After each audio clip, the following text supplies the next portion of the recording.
তাইলেই দেখবেন সব ফেডারেশন সোজা। বিশেষ করে এখন ক্রিকেটের বাইরে টাকা আদায় করে নিয়ে আসা খুব টাফ। শেষ হয়ে হইল না শেষ। বিগার কান্ট্রি জনসংখ্যার দিক দিয়ে যারা কখনোই অলিম্পিকের পদকের ধারে কাছেও যায়নি, খেলাকে পেশা হিসেবে প্রতিষ্ঠিত করার অঙ্গীকার করেছে তাদের ইয়েতে, ইশতেহারে। জামাতের একটা জিনিস নিয়ে আমি কথা বলতে চাই, এটা হচ্ছে প্রতিভাবান খেলোয়াড়দের মাসিক বৃত্তি। এটা আসলে সিন্ডিকেট, এটা আমাদের বাংলাদেশে আসলে এটা খালি খেলাধুলা না, এটা শায়ক, এটা হচ্ছে বহুল প্রচলিত। এটা আপনি দেখবেন আমরা আমাদের দৈনন্দিন জীবনে কম বেশি 3-4 বার, হ্যাঁ, মানে একটা গলিতে চায়ের দোকান থাকলে বলে চায়ের দোকানের সিন্ডিকেট এরা। হ্যাঁ, প্রেসিডেন্টে বসায় রাখছেন, আপনার কোনো অ্যাকাউন্টেবিলিটি নাই। ন্যাশনাল স্পোর্টস কাউন্সিল অ্যাক্টের থ্রুতে সবাই ফসকে যাচ্ছে। এ speech is like a skirt, long enough to cover the subject, short enough to create the interest.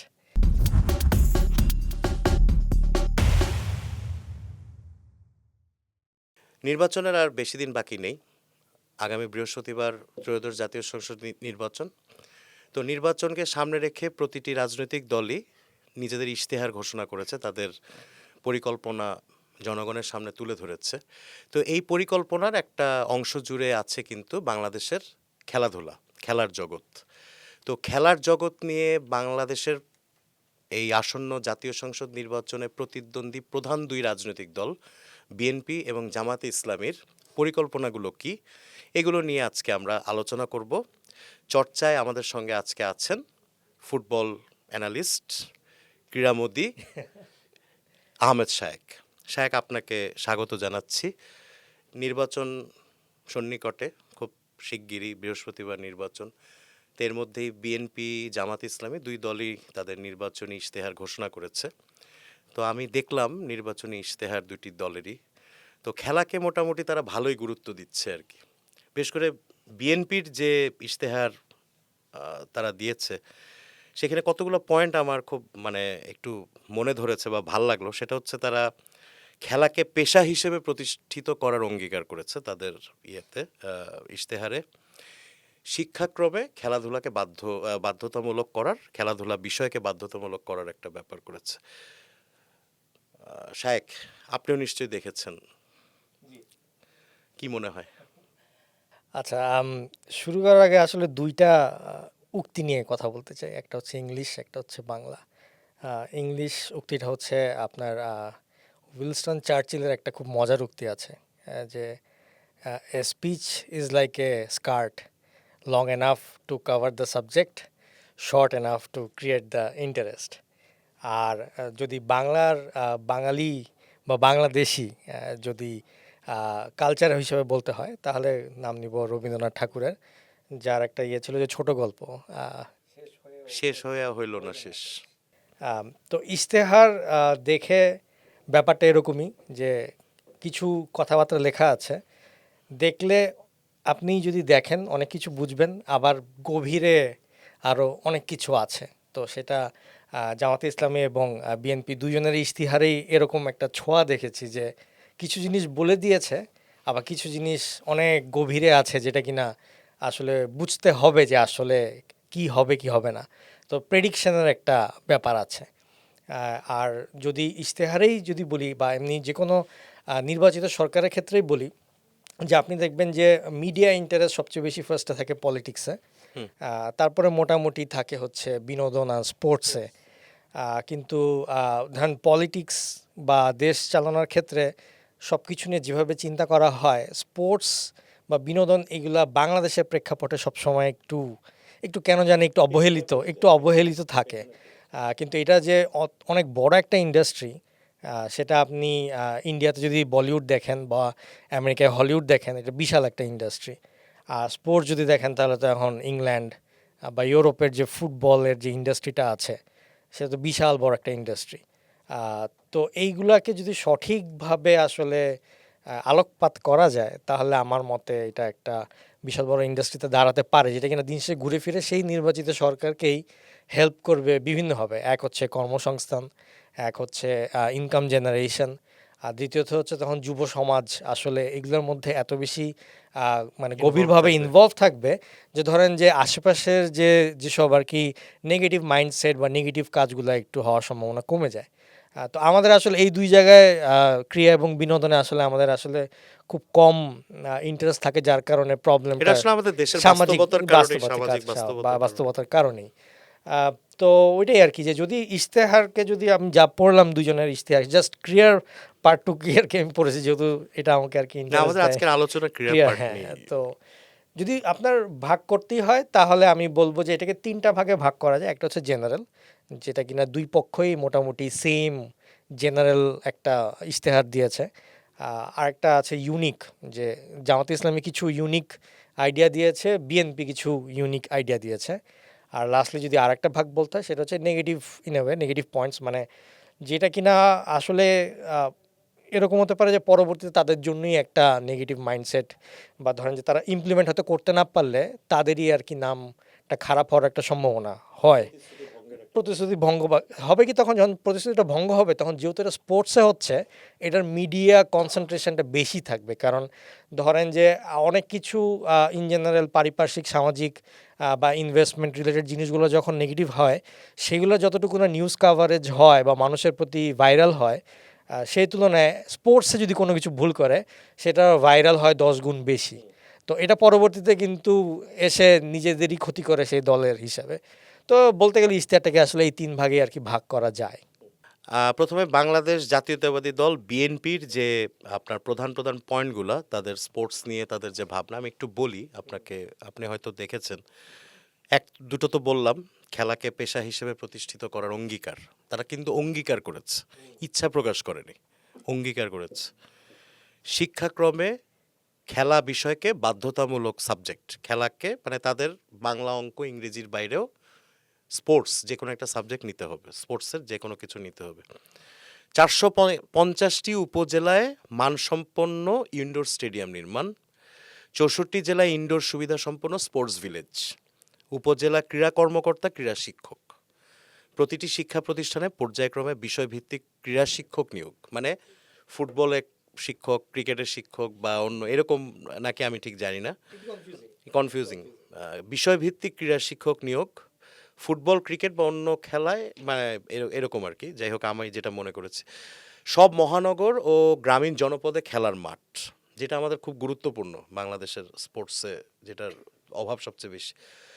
বিশেষ চাহিদা সম্পন্নদের খেলাধুলা অংশগ্রহণের সুযোগ, ক্রীড়া সামগ্রীর ইন্ডাস্ট্রি প্রতিষ্ঠা, যেটা আমাদের দেশে একটা ল্যাক, আমাদের মানে প্রায় সব ক্রীড়া সামগ্রী বিদেশ থেকে আমদানি করতে হয়। এবং বিএনপির যে আপনার নির্বাচনী ইশতেহারের প্রধান যে 9টা প্রতিশ্রুতি, ইশতেহার, টোটাল ইশতেহারের, সেখানে খেলা স্থান পেয়েছে, যেটা খুব গুরুত্বপূর্ণ। আরও কিছু আছে, জেলা উপজেলা পর্যায়ে ক্রীড়া অবকাঠামো, প্রশিক্ষণ ব্যবস্থা। আমার যেটা ভালো, আমি এরকম আরও আছে, আমার যেটা মানে আমি যেটা আলোচনা যেটা দিয়ে শুরু করব, সেটা হচ্ছে জাতীয় স্পোর্টস রিসার্চ ইনস্টিটিউট। এবং বিভিন্ন গেমসে, যেমন এশিয়ান গেমস, এসএ গেমস বা অলিম্পিকে, আমরা তো ওয়ান অফ বিগার কান্ট্রি জনসংখ্যার দিক দিয়ে, যারা কখনোই অলিম্পিকের পদকের ধারে কাছেও যায়নি। এশিয়ান গেমসেও আমরা পদক মার্চে মনে হয় মানে বিগের মানে পপুলেশন হলো মার্চে মনে হয় সবচেয়ে কম মানুষ থাকে আমাদের, যখন মার্চ 5টা হয় অলিম্পিক। হ্যাঁ, এটা খুব, এটা নিয়ে রিপোর্টও হয়েছে বিভিন্ন আন্তর্জাতিক। এখানে যেন আমাদের সাফল্য আসে, সেজন্য তারা জাতীয় অলিম্পিক একাডেমি প্রতিষ্ঠা করতে চায়। ট্যালেন্ট হান্ট স্কিম, নারী ক্রীড়াবিদদের নিরাপত্তা। আরেকটা ব্যাপার যেটা বিএনপি এবং জামাত দুই রাজনৈতিক দলের খেলা বিষয়ক ইশতেহারে কমন, সেটা হচ্ছে তারা রাজনৈতিক হস্তক্ষেপ থেকে ক্রীড়াঙ্গনকে দূরে রাখতে চায়। আচ্ছা, শায়েক, কি বুঝলেন? জামাতে ইসলামের পার্টটা একটু বলবেন, মানে আচ্ছা, একবারে দুইটা করে তারপর একবারে। বিএনপির ইশতেহারগুলো যেমন প্রিসাইজ, তারা নির্দিষ্ট কিছু জামাতের ইশতেহার ভালো কিন্তু প্রিসাইজ না। জামাত একটু ইন জেনারেল জেনারেলাইজ করে আর কি। জেনারেলাইজ করেছে। যেমন খেলাধুলাকে দেশব্যাপী সামাজিক আন্দোলনের রূপ দেওয়া, মেধাভিত্তিক ও স্বচ্ছ নির্বাচনের মাধ্যমে। এই জায়গায় একটা ইউনিকনেস আছে, 5 বছরে তারা 500 ক্রীড়াবিদ, ট্যালেন্টেড ক্রীড়াবিদ তৈরি করতে চায় বাংলাদেশ। এবং তারা গ্রামীণ খেলাধুলা এবং ঐতিহ্যবাহী যেসব খেলা আছে আমাদের, কাবাডি, কুস্তি, নৌকাবাইচ, এসব খেলাকে তারা মূলধারায় নিয়ে আসতে চায়। প্রতিভাবান খেলোয়াড়দের তারা মাসিক বৃত্তি দিতে চায়।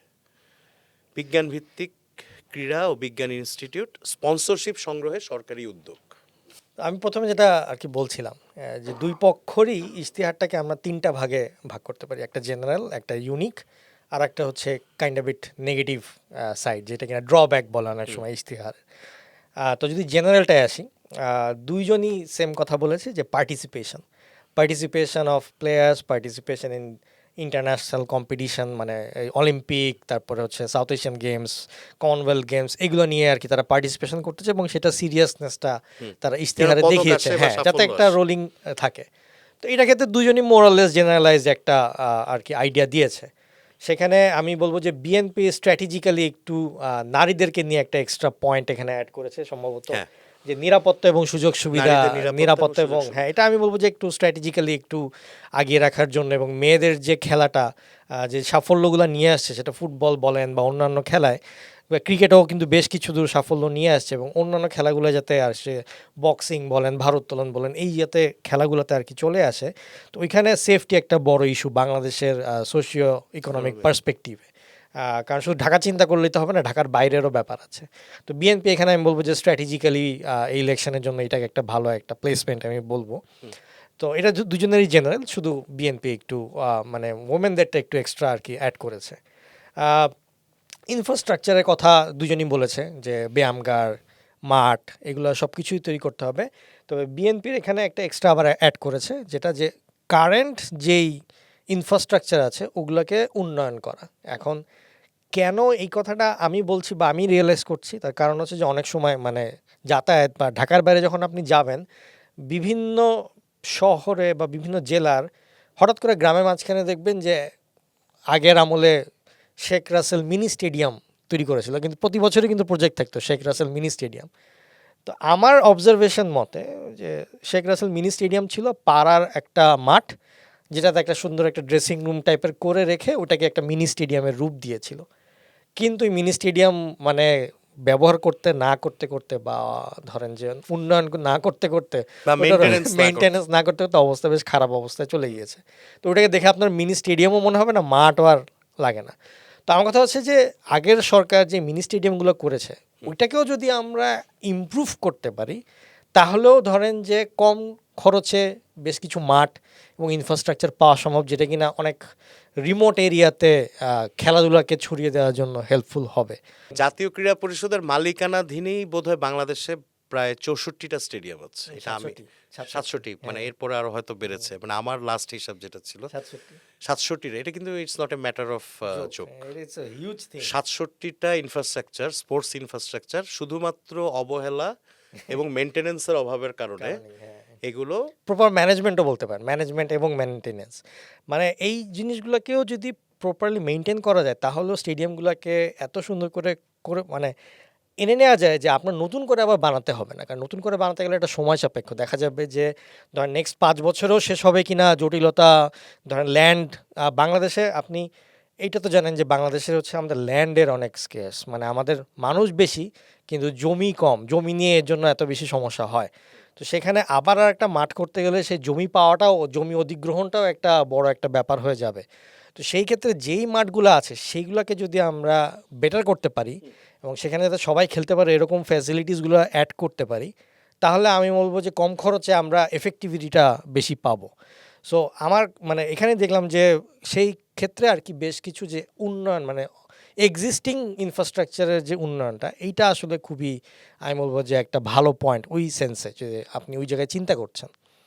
এরপর ট্যালেন্ট হান্টের কথা সবাই আর কি বলেছে, সেটা জামাতে ইসলামীও বলেছে, সেটা বিএনপিটা একটু একটা জায়গায় প্রেসাইজ, সেটা হচ্ছে যে তারা নতুন কুড়ি স্কুল কলেজ, হ্যাঁ তারা বলেছে নতুন কুড়ি বলেছে। নতুন কুড়ি বলার কারণে মানে আমি যখন ছোটবেলায়, তখন আমি নতুন কুড়ি প্রথম আর কি শুরু হলো, তো ওই সময় নতুন কুড়ি থেকে আমরা বেশ কিছু ভালো ভালো আর কি কালচারাল আর কি আমরা কিছু ট্যালেন্ট পেয়েছিল বাংলাদেশ, যেটা কিনা পরবর্তীতে বেশ কয়েক বছর বিনোদনের জগতে নাম কামিয়েছে, স্টার হয়েছে, বড় বড় স্টার। সো ওইটা একটা ফলাফল ছিল। কিন্তু এখনকার দিনে এসে কে স্পোর্টসে আসলে কে ওইরকম ট্যালেন্ট খুঁজে নিয়ে আসবে? আমাদের স্পোর্টস কি প্রপারলি চর্চা হয়েছে গত কয়েক বছর? এবং আপনি ওই ট্যালেন্ট প্রোগ্রামটাকে কীভাবে সাজাবেন, that is a very big challenge.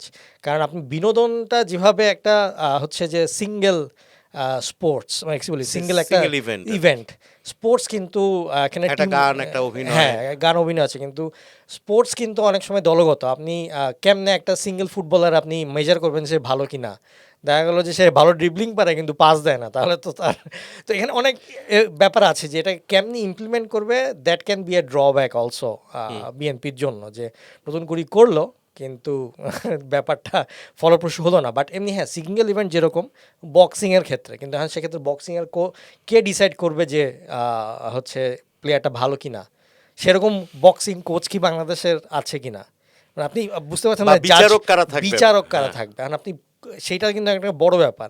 ইন্ডিয়ায় ঘরে ঘরে কারণে কারণে ট্যালেন্ট হান্ট শো হয়, সেটা আমরা টিভিতেও দেখি, কারণ কি তাদের অনেক এরকম পিছনে লোক আছে যারা বিচারক হিসেবে থাকে।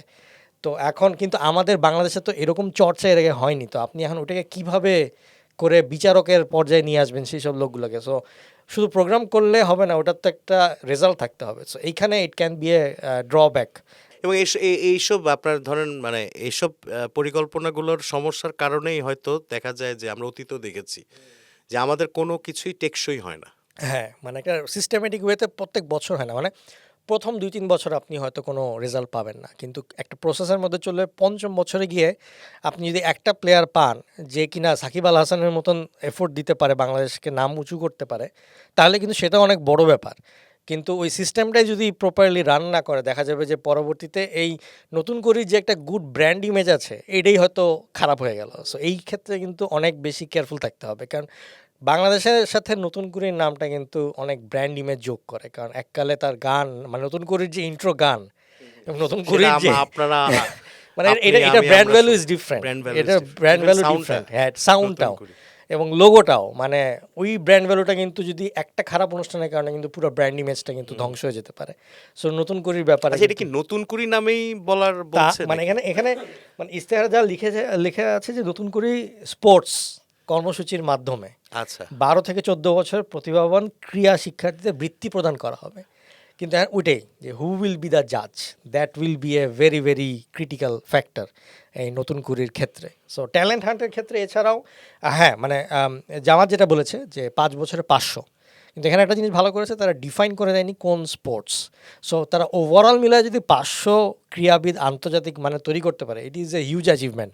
বাংলাদেশের মতন একটা দেশে যেখানে কিনা স্পোর্টস এত অবহেলিত, 500টা যদি তারা আসলে একটা, যেহেতু তারা একটা নাম্বার সেট করে দিয়েছে, তখন কি যখন আপনি একটা ইশতেহারে নাম্বার সেট করে দেন তখন আপনি একটা গোল সেট করে দেন এবং তখন আপনি গোলের টুয়ার্ডসে কাজ করেন। হ্যাঁ। সো এই ক্ষেত্রে আমি বলবো যে তারা যে 5 বছর 500, মানে তারা লিটারালি 5 বছরে 500 বলে দিয়েছে। সো এটা তাদের জন্য একটা অ্যাকাউন্টেবিলিটির জায়গা ক্রিয়েট করবে যে আমাকে 500 তৈরি করতে হবে।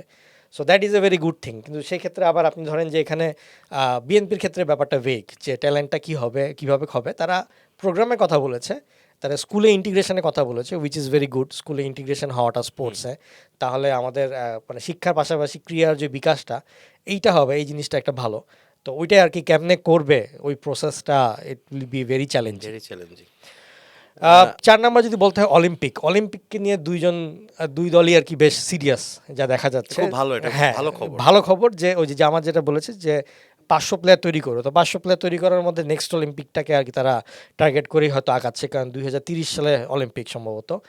আর হচ্ছে আপনার বিএনপিও বলেছে যে 2030 সালে অলিম্পিককে তারা খুব সিরিয়াসলি দেখছে। তো সেটা একদিক দিয়ে ভালো, সংখ্যা বাড়বে, মানে ক্রিকেট ফুটবল ছাড়াও আরও খেলার অনেক বেশি হবে। চর্চা বা হ্যাঁ, start ব্যাডমিন্টন, তৈরি হওয়া, আমাদের এটা তো- বাংলাদেশে ব্যাডমিন্টন, মানে এখন আমি আপনি যদি আপনাকেও জিজ্ঞেস করি যে ক্রিকেট ফুটবলের পরে তৃতীয় সর্বোচ্চ খেলা কোনটা, ব্যাডমিন্টন। ব্যাডমিন্টন শীতের সন্ধ্যায়। শীতের সন্ধ্যায়। এবং এই ব্যাডমিন্টনটাকে খুব একটা বেশি কেউ এত বেশি ফোকাসও দেয় না কেন জানি, মানে পাড়ায় পাড়ায় কিন্তু অনেক খেলা হয়, কিন্তু সেই হিসাবে কিন্তু ফোকাসটা এবং অনেক আমরা সবসময় দেখেছি, মানে আমাদের পাড়া, আপনিও নিশ্চয়ই দেখেছেন যে দারুণ দারুণ ব্যাডমিন্টন। ট্যালেন্টেড হ্যাঁ ব্যাডমিন্টন প্লেয়ার মানে ব্যাডমিন্টনে কিন্তু বেশ ভালো ভালো প্লেয়ার থাকে, কিন্তু ওইরকম ভাবে খেলাটা ফোকাস হয় না। ফোকাস। তো যাই হোক, এছাড়া লাস্ট আরেকটা যেটা জেনারেল পয়েন্ট, সেটা হচ্ছে যে জামাত বলেছে স্পোর্টস সায়েন্স ইনস্টিটিউট, সেম ওয়েতে বিএনপি বলেছে sports research institute.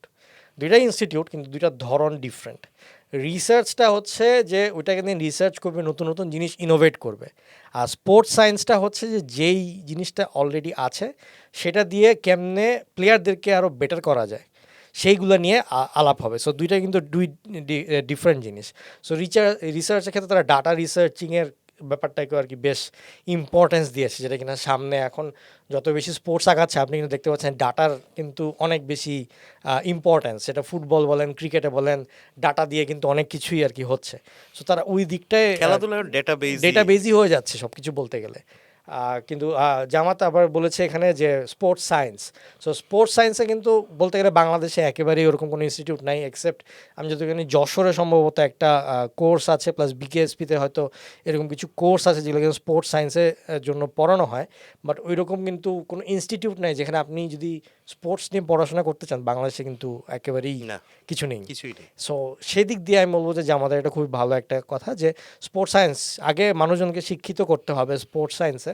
So hopefully সেটা একটা ভালো হবে, বাট রিসার্চটা আরও একটু মানে আরও একটু আপ, মানে আরও একটু অ্যাডভান্স grade-এর। লেভেলে। সো ওইটা এখনই করাটা কতটুকু যৌক্তিক হবে আমি ঠিক জানি না, বাট জাস্ট যদি হয় এবং যদি কিছু এক্সপার্ট ডাটা সায়েন্টিস্টকে দিয়ে এটা করানো যায়, আই থিঙ্ক এখানে একটা ইন্ডাস্ট্রি হওয়া সম্ভব আছে, যে data base sports industry, which is very good আমি বলবো।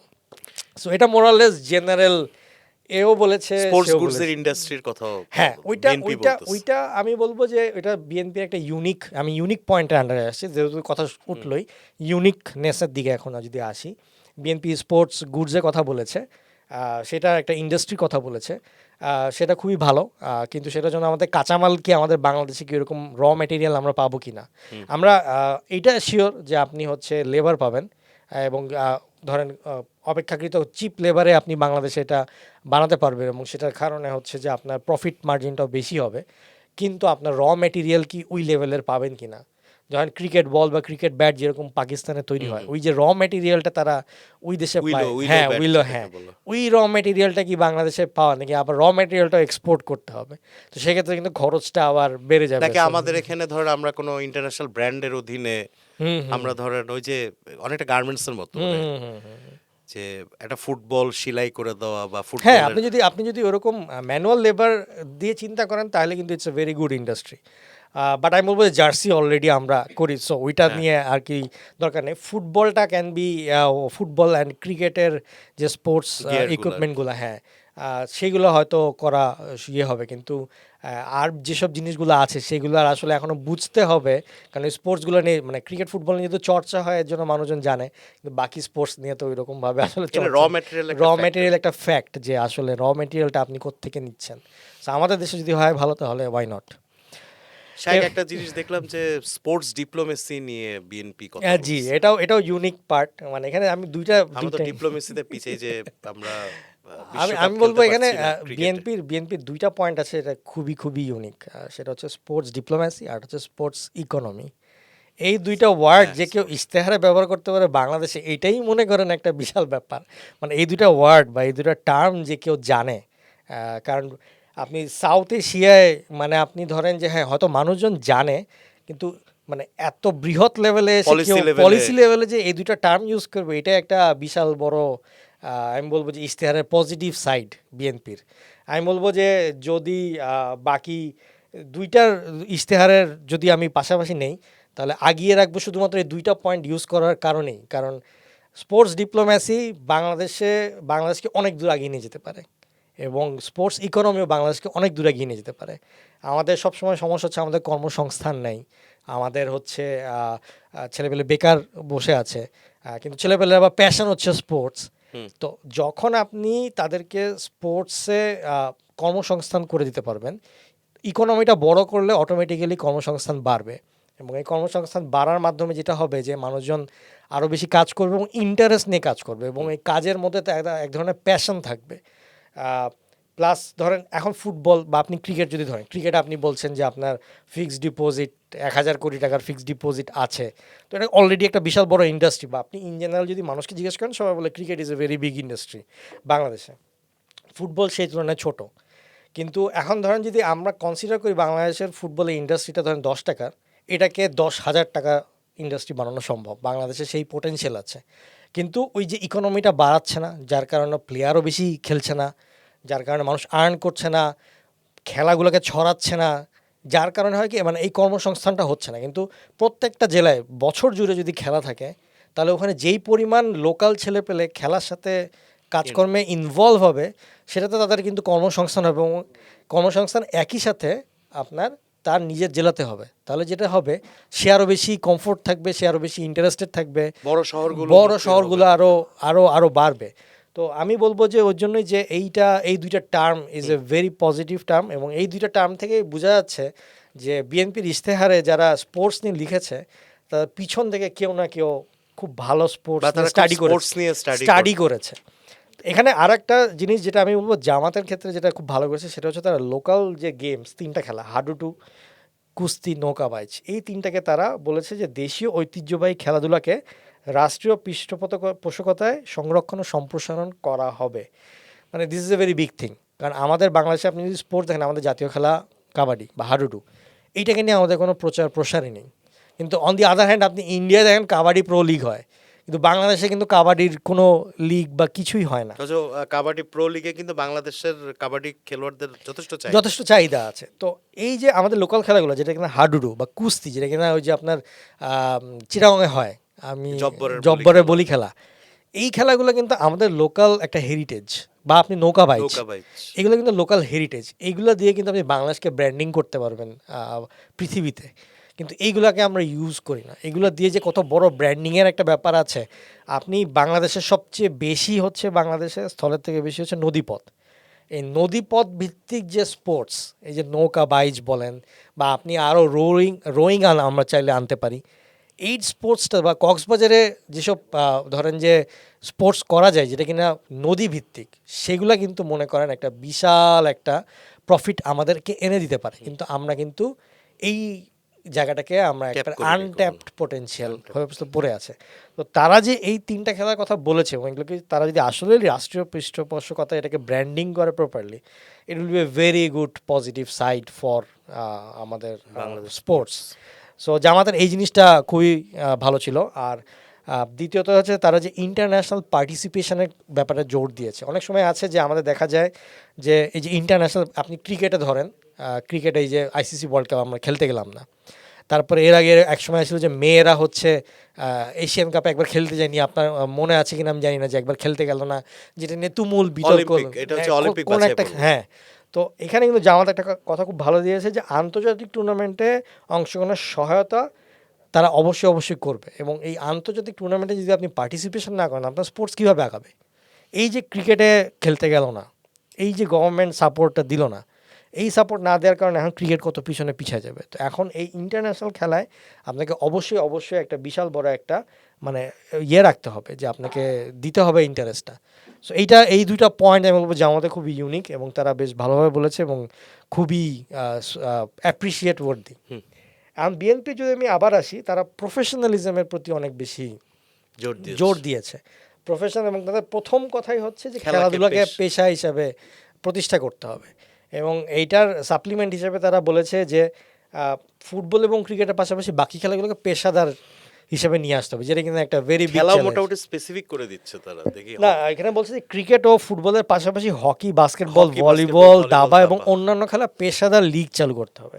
তো পেশাদার লিগ চালু করলে যে জিনিসটা সুবিধা হবে যে প্লেয়ারদের একটা আর্নিং হবে এবং প্লেয়াররাও যেটা পেশা হিসেবে গ্রহণ করবে, এই জিনিসটা করাটা খুব ইম্পর্ট্যান্ট। কারণ ওই যে জিনিসটা উনি মনে হয় ভাষণেও বলছিলেন যে ডাক্তার ইঞ্জিনিয়ারই হয়, কিন্তু কেউ মানে খেলাধুলাটাকে পেশা হিসাবে গ্রহণ করে না। তো এই পেশা হিসেবে গ্রহণ করলে হবে কি, তাহলে আপনার এই কর্মসংস্থানের চাপটা এই ডাক্তার, ইঞ্জিনিয়ার এবং বাকি সবার উপরে ডায়ালেট হয়ে যাবে। এতে হবে কি, দেশের যুব সমাজের জন্য এই জিনিসটা বেশ হেল্পফুল হবে। So professionalism is a very important factor. আর লাস্টলি একটা বলেছে যে বিএনপি আরেকটা বলেছে যে কর্পোরেট সোশ্যাল রেসপন্সিবিলিটি, সিএসআর, যে বিভিন্ন মাল্টিন্যাশনাল কোম্পানি বা বিভিন্ন কোম্পানি যে সিএসআর অ্যাক্টিভিটিটা হয়, সেটাতে যদি স্পোর্টসটাকে তারা ইনক্লুড করে তাহলে তারা হচ্ছে এটাকে মানে অন্তর্ভুক্ত করবে এবং উৎসাহিত করবে। তাহলে বিএনপির ইশতেহারে লেখা আছে। তো এই কর্পোরেট সোশ্যাল রেসপন্সিবিলিটি আন্ডারে আসলে যে জিনিসটা সুবিধা হবে যে সবাই একটু সিরিয়াস হবে। আগে অনেক আপনি ধরেন বিআরটিসি, পিডাব্লিউডি, তারপর আরও বেশ কিছু সরকারি প্রতিষ্ঠানও ছিল যারা কিনা, হ্যাঁ, বিমানের যেরকম ক্রিকেট টিম ছিল, হ্যাঁ, তো এখন ফুটবল টিম ছিল, হ্যাঁ, বিআরটিসি এখন ফেরত এসছে, কিন্তু এখনও অগ্রণী ব্যাংক যেরকম আগে ছিল।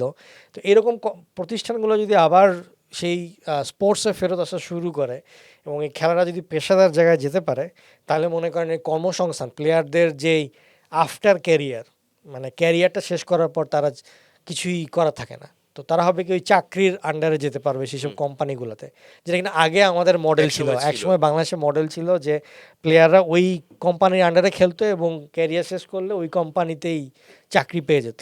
আবার ওই এরকম ছিল যে খেলাটাই তার চাকরি ছিল, একটা নির্দিষ্ট নির্দিষ্ট, স্কেলে হ্যাঁ, তারা scale-এ, স্যালারি হ্যাঁ। পেত আর কি। So this is a very good thing, এটা যদি করতে পারে এটা খুব ভালো হবে। তো সেখানে সেই ক্ষেত্রে যদি সেই কোম্পানিকে ট্যাক্স মওকুফ করে বা এরকম কিছু করে, এটা তো কোম্পানি অবশ্যই ইন্টারেস্টেড ফিল করবে। সো আমার মতে এখানে বিএনপির বেশ কিছু ইউনিক পয়েন্টস না, অবশ্যই সিএসআর এর অবশ্যই। যে ব্যাপারটা সেটা তো খালি সরকারি, তো অবশ্যই সরকারের একটা ব্যাপার আছে, তো আমাদের যে প্রাইভেট সেক্টর, জি, বড় বড় বিজনেস গ্রুপগুলো আছে, তাদেরকে কিন্তু খেলায় নিয়ে আসার, খেলাতে স্পন্সর, এই যে আমরা আমাদের স্পোর্টস আসলে আপনি জানেন যে সবসময় ভোগে স্পন্সরশিপের একটা সব ইয়েতে, তো কেউ টাকা দিতে চায় না। হ্যাঁ। বিশেষ করে এখন ক্রিকেটের বাইরে টাকা আদায় করে নিয়ে আসা খুব টাফ যে কোনো এখানে ক্রীড়া এখানে ফেডারেশন। এখানে আমার আসলে দুই সাইডের পয়েন্ট আছে। এক হচ্ছে যে হ্যাঁ, ক্রিকেট ছাড়া বাকি সবাই খুব একটা বেশি স্পন্সর করতে চায় না, বাট আমি এখানে অন দি আদার হ্যান্ড দোষগুলা, দোষ সরাসরি বলবো যে দোষটা দিব ফেডারেশনগুলোকেও।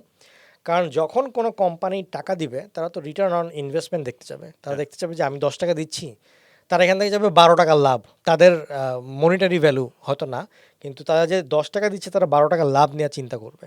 তো সেই ক্ষেত্রে ফেডারেশনগুলোকেও আপনি কি জানতে হবে যে কি পরিমাণ মাইলেজ আমি স্পন্সরগুলোকে দিব, তারা এখানে যে টাকাটা ইনভেস্ট করছে সেটার ফলে তাদের ব্র্যান্ডটা কতটুকু আগালো, কতটুকু ফোকাসে আসলো, এটাও আমাদেরকে চিন্তা করতে হবে। আর আমরা বাংলাদেশের স্পন্সর শুধু, বাংলাদেশে আসলে ফেডারেশনগুলো স্পন্সরকে স্পন্সর মনে করে না, ডোনেশন মনে করে।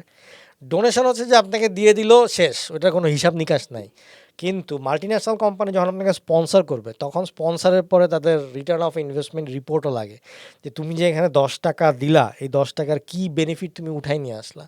সো ওই রকম কোম্পানি থেকে আপনার পেতে গেলে আপনাকে ওই রকমভাবে, মানে আফটার দি স্পন্সর আপনাকে ওই রকম রিপোর্ট, ওই রকম ডাটা তো প্লেস করতে হবে। আর আপনি যদি ওগুলো প্লেস করতে না পারেন তাহলে তো আপনাকে কেউ করবে না। সো ইন এ ওয়ে এটা হ্যাঁ অনেকে করে না, আবার অনেক মানে চাওয়ারও এক ধরনের গাফিলতি আছে, আমি বলবো ফেডারেশনগুলো। তো এটা মোটামুটি, ও জামাতের একটা জিনিস নিয়ে আমি কথা বলতে চাই শায়ক, এটা হচ্ছে প্রতিভাবান খেলোয়াড়দের মাসিক বৃত্তি। আমাদের অনেক, আমি ক্রীড়া সাংবাদিকতার সঙ্গে জড়িত, আমাদের অন্যান্য খেলা ফুটবল ক্রিকেটের বাইরে বিশেষ করে ইন্ডিভিজুয়াল গেমগুলো, যেটা ওই যে আমরা যে অলিম্পিকে কেন পাচ্ছি না, আমরা এশিয়ান গেমসে কেন পাই না, এসব খেলাধুলার খেলার অনেক ক্রীড়াবিদই কিন্তু তার শুধুমাত্র অর্থনৈতিক কারণে সে মনোযোগ দিতে পারে না খেলাতে। একজন ধরেন শুটার, এই যে রোমান সানা এবং দিয়া, বাংলাদেশের ওয়ান অফ দ্য ট্যালেন্টেড, মানে তারা বাংলাদেশকে গ্লোরি এনে দিয়েছে। রোমান সানা দিয়া দুজনই কিন্তু এখন যুক্তরাষ্ট্র প্রবাসী, এবং তারা কিন্তু অর্থনৈতিক কারণেই তারা ওখানে গেছে। তো এটা একটা ভালো দিক যে প্রতিভাবান খেলোয়াড়দের, জামাত যদি ইলেকশনে জিতে ক্ষমতা আসতে পারে তাহলে প্রতিভাবান খেলোয়াড়দের তারা মাসিক বৃত্তির ব্যবস্থা করবে। এটাকে আপনি কিভাবে দেখছেন? হ্যাঁ, এটা আমি বলবো যে খুবই খুবই পজিটিভ একটা পয়েন্ট, এবং সেটা যদি সম্ভব হয়, যেটা কিনা আমরা ধরেন যে যখন ক্লাস 5 বা ক্লাস 8-এ বৃত্তি দিই অটোমেটিক টাকাটা আর কি চলে আসে, তো ওইরকম যদি একটা সিস্টেম হয় যে হ্যাঁ বৃত্তিটা চলে আসবে এবং প্লেয়ারটা ওরকমভাবে পাবে, সেইটা হচ্ছে খুবই ভালো হবে। কিন্তু আমাদের প্রবলেম তো দিন শেষে প্ল্যানিংয়ে না, প্রবলেম হচ্ছে ইমপ্লিমেন্টেশনে। টাকাটা যে আসবে প্লেয়ারটা পর্যন্ত টাকাটা পৌঁছাবে কিনা, that is the very big issue. আর এটা কিন্তু খালি বৃত্তি না, আমরা যদি ওই যে মাসিক ভাতা, ক্লাস 5 আর 8-এর ট্যালেন্ট পুল, এটা মাসিক ভাতা, এটা হ্যাঁ, কিন্তু ভাতা, এবং ভাতাই এই টাকাটা দিয়ে তার অর্থনৈতিক সমস্যার একজন খেলোয়াড়ের খেলার অনেকটাই সলভ হবে, হ্যাঁ, সলভ হবে, হবে। এটাই হওয়া উচিত। হ্যাঁ, এখন কথা হচ্ছে যে এই যে মাসিক যে ভাতাটা, এটা কোন প্লেয়ার পাবে এবং পেলে সে এটা তার পর্যন্ত পৌঁছাচ্ছে কিনা, এই জিনিসগুলো এনশিওর করাটা will be much more important. তার কারণ হচ্ছে যে ধরেন যে একটা প্লেয়ার হয়তো এভারেজ প্লেয়ার, কিন্তু সে যদি প্রপারলি টাকাটা পায় এবং প্রপারলি জিনিসটা বুঝে পায় এবং সে যদি ওই টাকাটা পাওয়ার কারণে তার খেলায় প্রপারলি কনসেন্ট্রেশন দিতে পারে, অটোমেটিক সে একটা বেটার প্লেয়ারে পরিণত হতে পারে। একটা এভারেজ প্লেয়ারও কিভাবে একটা বেটার প্লেয়ারে পরিণত হতে পারে, এটার পারফেক্ট এক্সাম্পল হচ্ছে ক্রিশ্চিয়ানো রোনালদো। আপনি যদি ওভাবে দেখেন প্র্যাকটিস এবং তার ডিসিপ্লিন এগুলো সব কিছু মেনটেন করে, কিন্তু সেটার জন্য দরকার হচ্ছে যে সেই প্লেয়ারকে প্রপারলি জিনিসটা পৌঁছে দেওয়া। সো এখানে বৃত্তি, ধরেন বৃত্তি বা মাসিক ভাতা, এটা কিন্তু দুই দলই বলছে, কিন্তু ওটাকে পৌঁছে দেওয়াটা কি সঠিকভাবে পৌঁছাবে কিনা, সেইটা ইজ মোর ইম্পর্ট্যান্ট। যদি যখন হবে তখন আর কি আই থিঙ্ক দুইটা দলেরই আর কি এনশিওর করাটা উচিত হবে। বাট হ্যাঁ ইশতেহারে কিন্তু অনেক ড্রব্যাকও আছে যদি হ্যাঁ, বলতে বলেন। চাই, হ্যাঁ ড্রব্যাক ড্রব্যাকও গুলা আসলে এটা তুলে ধরা উচিত উচিত, আসলে। হ্যাঁ কারণ দলগুলোকে সাবধান করে দাও যে দেওয়া দেখো উচিত। তোমরা কিন্তু এই দিয়েছো, সামনে এই সামনে ড্রব্যাক গুলোর কারণে হয়তো drawback, তোমরা হ্যাঁ এটা ইমপ্লিমেন্ট করতে তোমাদের অসুবিধা হ্যাঁ। হবে। যেটা আমি দেখলাম যে প্রথমত হচ্ছে যেটা বলেছে বিএনপির ড্রব্যাক আমার কাছে যেটা মনে হয়েছে যে তারা বলেছে যে 450টা উপজেলায় ইনডোর স্টেডিয়াম করবে, হুম।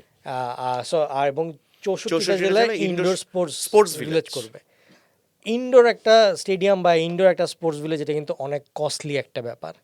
সো আপনি অলরেডি অনেক প্ল্যানিং দিচ্ছেন কস্টলি, আবার যদি ইনডোরও করেন এই কস্ট এই টাকা আসবে কোত্থেকে? মানে আপনি যে প্রমিসটা করছেন এটার পিছনে তো ব্যাকগ্রাউন্ডে তো টাকা আসতে হবে, এই টাকাটা আসবে কোত্থেকে এত খরচ? কারণ 450টা উপজেলায় আপনি ইনডোর স্টেডিয়াম টাইপের বা ইনডোর স্পোর্টস ভিলেজ, আবার 64টা জেলায় আপনি ইনডোর ইয়ে করার চিন্তা ভাবনা করছেন, it is a huge infrastructure investment. তো ইনডোর বলতে তারা কি বুঝাচ্ছে? অবকাঠামো উন্নয়নে বেসরকারি বিনিয়োগের কথা কিন্তু বিএনপি বলছে। হ্যাঁ সেটা কিন্তু বলছে, কিন্তু আপনি যদি দেখেন শুরুতে তারা বলেছে 450টি উপজেলায় মানসম্পন্ন ইনডোর স্টেডিয়াম নির্মাণ করা হবে। আপনি কিন্তু এখানে বলছেন না বেসরকারি, আপনি বলছেন যে নির্মাণ করা হবে। 64টি জেলায় ইনডোর সুবিধাসম্পন্ন স্পোর্টস ভিলেজ নির্মাণ করা হবে। তো অলরেডি আমাদের কিন্তু স্টেডিয়াম 64টা জেলায় আছে, তো আপনি এরপর আবার ইনডোর করবেন।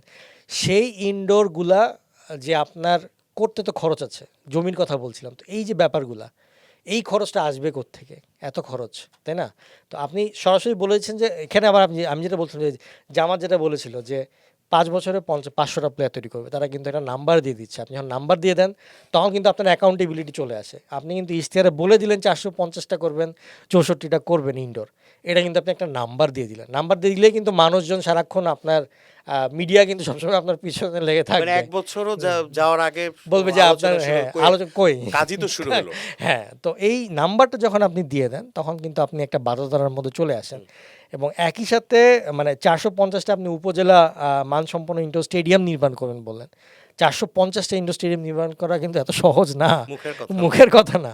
64টা জেলা আপনি ইনডোর সুবিধা সম্পন্ন ভিলেজ স্পোর্টস ভিলেজ নির্মাণ করবেন, এগুলো কি ক্যাটাগরির হবে? এটা কি আসলেও জাস্ট একটা ঘর বানায় আপনি ক্যারাম আর টেবিল টেনিস খেলতে দিবেন, নাকি আপনি আরও ইয়ে করবেন? এইটার কিন্তু ইমপ্লিকেশন বহুদূর যদি কেউ দেখতে চায়। তো এইটা আমি বলবো যে এটা কিন্তু একটা বড় রকমের ড্রব্যাক হয়ে দাঁড়াতে পারে ইশতেহারের এই নাম্বারটা, এবং ইনডোর বলাটা। Indoor is a very costly thing.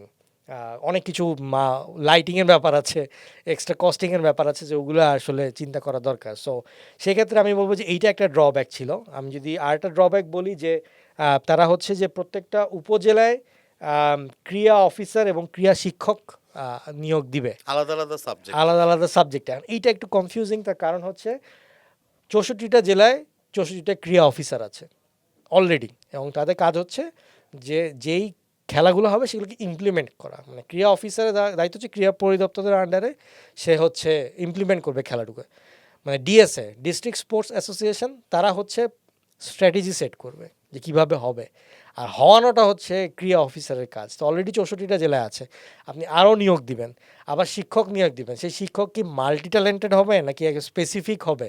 যদি আপনি বলেন যে হ্যাঁ আমি স্পেসিফিক করবো, তাহলে ফুটবলের জন্য একটা, ক্রিকেটের জন্য একটা, হকি বা অন্যান্য খেলার জন্য এই প্রতিভা বা এই ট্যালেন্ট বা এই এতগুলো expertise লোক আমাদের দেশে আছে। দেশে আছে কিনা। সো এই জিনিসটা আমার কাছে একটু মনে হয়েছে যে নেগেটিভ ড্রব্যাক হিসেবে কাজ করতে পারে। তখন আর কি সবাই কাউন্ট করবে যে 64টা জেলা 450টা, মানে আমার উপজেলায় আমার ক্রিয়া অফিসার কই, উপজেলায় আমার ক্রিয়া শিক্ষক কই। তো এইটা নিয়ে কিন্তু তখন এক ধরনের যে আবার সবাই ওই নাম্বার দিয়ে একটা চিন্তা ভাবনা করবে। সো এই জিনিসটা অনেক মানে কঠিন হয়ে দাঁড়াবে বিএনপির জন্য। আর আরেকটা হচ্ছে যে বিএনপি বলেছে এখানে দলীয় হস্তক্ষেপ থাকবে না। মানে দুই দলই বলেছে। হ্যাঁ, মানে জামাতের বলার ধরনটা একটু ডিফারেন্ট, বিএনপির বলার ধরনটা একটু ডিফারেন্ট।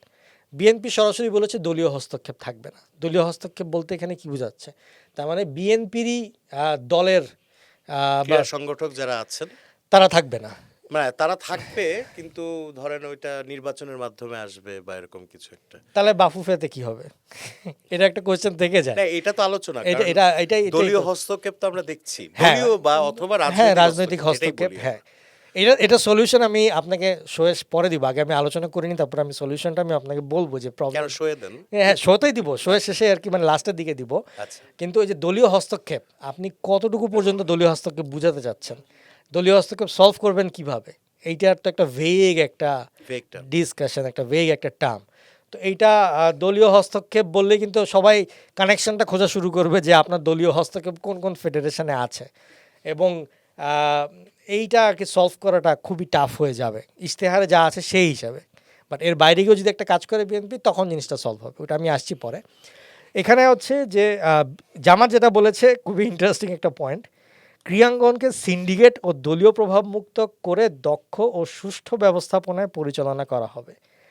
এই লাইনের ওয়ার্ডিং নিয়ে আমার একটু কথা আছে, কনফিউশন না, কথা আছে যে ক্রিয়াঙ্গনের সিন্ডিকেট সিন্ডিকেট মানে এই লেখাটা দেখে মনে হচ্ছে যে এই লেখাটা মানে কাইন্ড অফ বিট ফ্যানদের কাছ থেকে লেখা, মানে সিন্ডিকেট ব্যাপারটা হ্যাঁ জামাতের ইয়েতে, মানে ফ্যান বা যারা কিনা মনে করেন যে এখনও পরিপক্ক না স্পোর্টসটা কীভাবে চলে, তারা যখন লিখে, তারা যখন এরকম সিন্ডিকেট ওয়ার্ডটা ইউজ করে, এটা আমার পার্সোনাল মতামত। তার কারণ হচ্ছে যে সিন্ডিকেট বলতে কিছু থাকে না, থাকে একটা একটা প্রভাব থাকে, ধরেন একটা প্রভাব থাকে, একজনের প্রভাব আরেকজনের উপর থাকে, সেটা থাকতেই পারে। কিন্তু এটাকে যদি সিন্ডিকেট টার্ম দিয়ে আপনি এটাকে পপুলার করতে চান, আমার কাছে মনে হচ্ছে জিনিসটাকে অনেকটাকে পপুলার করা হয়েছে এখানে। এক্সাম্পল দিয়ে বলি, যেরকম ন্যাশনাল টিমের যখন খেলা হয়, তখন কিন্তু আপনি খেলা শেষে যখনই কেউ মাইক ধরে, সাংবাদিক জিজ্ঞেস করে কি সিন্ডিকেট মুক্ত চাই, কী সিন্ডিকেট মুক্ত, বসুন্ধরা সিন্ডিকেট মুক্ত চাই। ঠিক আছে, তাহলে কোন প্লেয়ারকে চান, আনিসুর রহমান জিকোকে চাই, সে কিন্তু বসুন্ধরারই প্লেয়ার। মানে এরকম না মানে আমার। হ্যাঁ, মানে মানুষের কিন্তু সিন্ডিকেট জিনিসটা নিয়ে আইডিয়াটা একেবারেই এটা আসলে খুব কম। সিন্ডিকেট, এটা আমাদের আর বাংলাদেশে আসলে এটা খালি খেলাধুলা না, এটা শায়াক, এটা হচ্ছে বহুল প্রচলিত। এটা একদম আপনি দেখবেন পপুলার টার্ম। আমরাও আমাদের দৈনন্দিন জীবনে কম বেশি 3-4 বার হ্যাঁ, মানে একটা syndicate- গলিতে চায়ের দোকান থাকলে বলে চায়ের হ্যাঁ, দোকানের সিন্ডিকেট, চায়ের দোকানের এরা syndicate। হ্যাঁ। তো এটা একটা একটা পপুলার একটা টার্ম ইউজ করা হয়েছে, তো পপুলার টার্ম ইউজ করা হয়েছে ফ্যানদেরকে আকৃষ্ট করার জন্য। তো এইটা ধরেন যে একটা দলীয় ইশতেহারে এরকম ওয়ার্ডিংটা একটু আসলে একটু চোখে লাগে, এটা আমার কাছে পার্সোনাল। আপনি হ্যাঁ এটা বলতে পারেন যে দলীয় প্রভাব মুক্ত করে দক্ষ সুষ্ঠু ব্যবস্থাপনায় পরিচালনা করা যায়, কিন্তু সিন্ডিকেট ওয়ার্ডটা না একটু মানে এই যে ইশতেহারের ভারত্বটা কমায় দেয়, আমরা এটা ধরে নিচ্ছি তারা পপুলার টার্ম পপুলার টার্ম হিসেবে ইউজ করেছে। তো এই জায়গাটায় আর কি আমার একটা ইয়ে ছিল। প্লাস আরটা হচ্ছে যে আপনি যদি জামাতের ইশতেহারটা দেখেন, ইটস ভেরি জেনারেলাইজড, মানে খুবই উপর দিয়ে স্পেসিফিক কিছু না। কিন্তু সেই ক্ষেত্রে আপনি যদি এখন আপনি যদি বড় দুইটা দল, সো অবভিয়াসলি ইশতেহার কম্পেয়ার করতে হবে। কম্পেয়ার করতে গেলে আমি বলবো যে খুবই মানে ডিটেইলড যদি বলা, একটা ইশতেহারের মধ্যে ডিটেইলড যদি কিছু বলা যায়, সেক্ষেত্রে বিএনপি অনেক কিছু ডিটেইলড এবং ইনোভেটিভ জিনিস নিয়ে এসছে, যেটা কিনা জামাত অনেক, মানে যেটা বললাম যে অনেক জেনারেলাইজ, এক্সেপ্ট ওই লোকাল খেলা হাডুডু এবং ওই যে 500 কুস্তি, ক্রীড়াবিদ হ্যাঁ 5 বছর। হাডুডু কুস্তি বা মানে যে নৌকা বাইচ, এইটা it is a very unique concept যেটা জামাত নিয়ে এসছে, উইচ ইজ ভেরি অ্যাপ্রিসিয়েটেবল, যেটা কিনা বিএনপি আনতে পারেনি। কিন্তু বিএনপির আবার স্পোর্টস ইকোনমি এবং স্পোর্টস ডিপ্লোমেসি নিয়ে এসছে, তার ইন্টারন্যাশনাল লেভেলে জিনিসটা নিয়ে যেতে চাচ্ছে। তো সেই ক্ষেত্রে বিএনপি আবার ওই দিকে আগিয়ে আছে। তো কম্পেয়ার করলে আমি বলবো যে জামাতের এই এক দুইটা পয়েন্ট বেড়ে বাকি সবগুলো একটু জেনারেল টার্মে, বাট বিএনপির আর কি বেশ কিছু মানে ইন্ডিভিজুয়াল ওয়ে আছে যেটা দিয়ে তারা বুঝাতে চেয়েছে যে তারা স্পোর্টস নিয়ে বেশ বড় করে ভাবছে। আর একটা ইম্পর্ট্যান্ট আমি পয়েন্ট মিস করে গিয়েছি, সেটা হচ্ছে যে বিএনপি এখানে একটা বলেছে যে ঢাকা শহরে ওয়ার্ড বা থানাভিত্তিক খেলার মাঠ তৈরি করা পরিকল্পনা নেওয়া হবে। এখানে যদি শেষ করে দিত এটা একটা ড্রব্যাক হয়ে যেত। কিন্তু এর পরের লাইন যেটা যুক্ত করেছে, সম্ভব হলে দুটি ওয়ার্ডের মাঝে একটি মাঠ গড়ে তোলার উদ্যোগ গ্রহণ করা হবে, বেদখল হওয়া খেলার মাঠগুলোকে পুনরুদ্ধার করা হবে। সো প্রথম লাইনটা হলে জেনারেল হয়ে যেত, কিন্তু বাকি দুই লাইনে, মানে যখন বাকি দুই লাইনে গেল তখন দেখে বুঝলাম লক্ষ্য স্থির করেছে তারা। হ্যাঁ, এবং তারা এটা নিয়ে চিন্তা করেছে যে ঢাকা শহরে আসলে মাঠের একটা সমস্যা আছে, এবং দুইটা ওয়ার্ডের মধ্যে যদি মাঠের সমস্যা থাকে, তাহলে তুমি একটা মাঠকে কমন মাঠ হিসেবে কাউন্ট করো ওই ওয়ার্ডের জন্য, উইচ ইজ এ মানে চ্যালেঞ্জের মধ্যে ইনোভেটিভ সলিউশন। এবং থার্ড হচ্ছে সে তারা বলে দিয়েছে বেদখল, মানে বেদখল তারা কেমনে করবে, এটা আবার ড্রব্যাক, তারা কি আদৌ বেদখল করতে পারবে কিনা, কারণ আজ পর্যন্ত ঢাকা শহরে কেউ মাঠ একবার বেদখল হলে এটাকে হ্যাঁ, এটা তো পাওয়াটা প্রবলেম। ঢাকার problem, বড় বড় পাওয়া অনেক যায় না। অভিজাত এলাকাতেও দেখা গেছে যে কিছু নির্দিষ্ট গোষ্ঠীর হাতে চলে যায় আর কি। তো ওইটা একটা একটা সমস্যা, এটা কেমনে সলভ করবে, এটা একটা বিশাল একটা ব্যাপার। তো এটা হচ্ছে ড্রব্যাক, সবচেয়ে বড় ড্রব্যাক যেটা দুইজনের ইশতেহারই আছে। এবার আমি আসলটায় আসি। সবচেয়ে বড় ড্রব্যাক যেটা দুইজনের ইশতেহারই আছে, সেটা হচ্ছে কেউই ন্যাশনাল স্পোর্টস কাউন্সিল অ্যাক্ট নিয়ে কথা বলেনি, যেটা 2018 সালে লাস্ট আপডেট হয়েছিল। এবং বাংলাদেশের স্পোর্টসের সবচেয়ে বড় সমস্যা সবচেয়ে বড় সমস্যা ন্যাশনাল স্পোর্টস কাউন্সিল অ্যাক্ট। এবং এই যে অদ্ভুত অদ্ভুত সব আপনার এবং এই স্পোর্টস কাউন্সিল অ্যাক্ট যদি না বদলায়, মানে এখানে দুই দলেরই কিচ্ছু করা দরকার ছিল না, শুধু যদি একটা জিনিস লিখে দিত যে আমরা ন্যাশনাল স্পোর্টস কাউন্সিল অ্যাক্ট যুগোপযোগী করব, তাহলেই কিন্তু ইশতেহার এত বড় লাগে না। হ্যাঁ, কিছু জিনিসপত্র আপনি অর্নামেন্টস দিতে পারেন, দিলে আর কি ভালো হয়, তাহলে দেখতে মানুষজন বুঝবে, কারণ অনেকে ন্যাশনাল স্পোর্টস কাউন্সিল একটা বুঝে না। আমাদের বাংলাদেশে মানে ক্রিয়াকে উঠতেই দেয় না এই ন্যাশনাল স্পোর্টস কাউন্সিল অ্যাক্ট। তার কারণ হচ্ছে ন্যাশনাল স্পোর্টস কাউন্সিল অ্যাক্টে লেখা আছে যে নাম্বার 1, আপনার স্পোর্টস কাউন্সিল মানে পুরাটা তো আপনার চালায় হচ্ছে ন্যাশনাল স্পোর্টস কাউন্সিল, এইটার যে চেয়ারম্যান হবে সে সরকার থেকে আসবে। নর্মালি যেটা হয়, ক্রীড়া যে প্রতিমন্ত্রী সেই ন্যাশনাল স্পোর্টস কাউন্সিলের চেয়ারম্যান হয়ে যায়। তো এখানে আপনার দলীয় প্রভাব তো চলে আসলো। আপনি যদি দলের কাউকে দিলেন, যেটা কিনা আজ পর্যন্ত ছিল, গতবারে তো পাপন সাহেব ছিল, তো উনি তো আওয়ামী লীগেরই ছিল। তো এখন এই ন্যাশনাল স্পোর্টস কাউন্সিলের আবার অ্যাক্টের মধ্যে আছে যে প্রত্যেকটা ফেডারেশনের president national sports council select করবে। এবার দলীয় বা দলীয়করণ আপনি সব ফেডারেশনে এখন ছড়াই এই দিলেন। এই জায়গায় যদি দলীয় প্রভাব, তাহলে অনেক উদার হইতো দলগুলোকে। মানে আপনার জবাবদিহিতা কোনো জায়গায় আর থাকলো না। মানে আপনার এই একটা জায়গা এই একটা জায়গায় মানে আপনার যেটা করলো, এখানে একটা হিস্ট্রিও আছে, হিস্ট্রিতে আসি, খুব মজার একটা হিস্ট্রি। সেটা হচ্ছে এনএসসিতে ফার্স্ট লিখেই দেওয়া আছে যে চেয়ারম্যান হবে মানে সরকার থেকে, ক্রীড়া মন্ত্রণালয় থেকে বা যুব ক্রীড়া মন্ত্রণালয় থেকে এনএসসি চেয়ারম্যানকে সে সিলেক্ট করবে। তো ওইখানে যাকে সিলেক্ট করলো ওইখানেই তো একটা দলীয় প্রভাব হয়ে গেল। আবার এই মানে এনএসসি চেয়ারম্যান ঠিক করবে প্রত্যেকটা ফেডারেশনের প্রেসিডেন্ট কে হবে, সেখানে কিন্তু দলীয় প্রভাব আবারও হয়ে গেল। এখন বাংলাদেশ 2008 সালে ফিফা থেকে ব্যান খাইছিল, ঠিক আছে? ফিফা থেকে ব্যান খাওয়ার পরে এর আগে আরেকবার বোধহয় ব্যান হ্যাঁ, কিন্তু 2008 সালেরটা খুবই প্রমিনেন্ট, মানে রিসেন্ট টাইমসে, এবং যেটার কারণে ন্যাশনাল স্পোর্টস কাউন্সিল অ্যাক্ট 2018 হয়েছে, তার আগে 1974 ছিল। 91 সালে মাঝখানে একবার হচ্ছে আপনার অ্যামেন্ডমেন্ট করা হয়েছিল, কিন্তু ওই অ্যামেন্ডমেন্ট খুব একটা বেশি এফেক্টিভ ছিল না। বাট 2018 সালে চেঞ্জ করতে হয়েছে। কারণটা বলি, 2008 সালে ফিফা থেকে ব্যান খেলো, কারণ হচ্ছে সরকার এসে হস্তক্ষেপ করলো, কমিটি বিএফএফ এর ভেঙে দিল। পরে যখন ব্যান খেলো, পরবর্তীতে নতুন করে কনস্টিটিউশন লেখা হলো, এবং সবসময় দেখবেন যে বিএফএফ এর ইলেকশনের আগে সবাই যখন গঠনতন্ত্র চায় 2008 সালে সাইন করা, সালাউদ্দিন সাহেবের সাইন করা থাকে। তো ওই সময় এসে কনস্টিটিউশন হলো, সব কিছু হলো, ডিস্ট্রিক্ট ফুটবল অ্যাসোসিয়েশন হলো ডিএসএ থেকে বা আলাদা করে, ডিএফএ হলো। হ্যাঁ ডিএফএ হলো, এবং তখন ইলেকশন করে ওই যে শুরু হলো বিএফএফ, ওইখান থেকে বিএফএফ প্রফেশনাল এরিনাতে ঢুকলো আর কি, ফিফার নিয়ম অনুযায়ী। এরপরে এসে তখন এই যে আপনার 1991 সালের যে স্পোর্টস কাউন্সিল একটা ছিল, তো সেখানে ছিল সব প্রেসিডেন্ট তো ন্যাশনাল স্পোর্টস কাউন্সিল দিবে, তাহলে বিএফএফের তো আপনি প্রেসিডেন্ট দিতে পারছেন না, কারণ ওটা তো ইলেকশন করে হচ্ছে। তাহলে এখন কী করতে হবে? এখন ন্যাশনাল স্পোর্টস কাউন্সিল একটা অ্যামেন্ডমেন্ট করতে হবে, কারণ ওটাকে তো মানে সামঞ্জস্য রাখতে হবে। তখন এসে একটা ক্লজ নাম্বার 20 না 22 দিল যে যদি কোনো ফেডারেশনের নিজস্ব গঠনতন্ত্র থাকে, সেই গঠনতন্ত্র অনুযায়ী প্রেসিডেন্ট নির্বাচিত হবে। সেইটা একমাত্র এটা জাস্ট ফিফার চোখ রাঙানির এর জন্য, ফিফাকে কাভার দেওয়ার জন্য জাস্ট এই ক্লজটা অ্যাড করা হলো। ওইটার থ্রু দিয়ে এখন পর্যন্ত বিএফএফ আর হস্তক্ষেপ করতে পারে না। কিন্তু এবার ক্রিকেটের নির্বাচন যেভাবে হলো, ক্রিকেটে আপনি ন্যাশনাল স্পোর্টস কাউন্সিলের 2জন পরিচালক স্ট্রেট ঢুকে প্রেসিডেন্ট হয়ে গেল, যেটা কিন্তু আগে কখনো হয়নি। তো এটাও তো সেই গভর্নমেন্টের হস্তক্ষেপ ছিল। তো আপনি যেইখানে দেখেন দলীয় হস্তক্ষেপ তো থাকছেই।